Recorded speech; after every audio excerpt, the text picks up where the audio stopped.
Good evening. Tonight, on this final weekend before Tuesday's midterms, the party's strongest messengers hit the campaign trail, focusing on one state. That battleground, Pennsylvania. The political heavyweights rallying voters in a fight that could define the country well beyond this election. Tonight, President Joe Biden stumped together with former President Barack Obama in Philadelphia. CBS's Caitlin Huey-Burns is there tracking it all. Caitlin, good evening.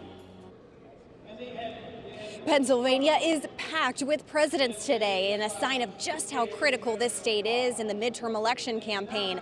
President Biden and former President Obama are here in Philadelphia to campaign for John Fetterman. And in another part of the state, former President Trump is here to campaign for Mehmet Oz. Adriana, this is a very close race that will likely determine which party controls the Senate.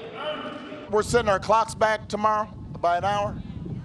On Tuesday, let's make sure our country doesn't get set back 50 years. Obama laying out the stakes first in Pittsburgh. Biden starting his day in the Chicago suburbs. We've got to step up.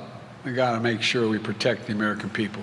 The headwinds facing Democrats are strong, and incumbents in several states are locked in close races. Even with news Friday of improved jobs numbers, voters remain anxious about rising costs of goods and gas. Right now, the economy is in an awful state.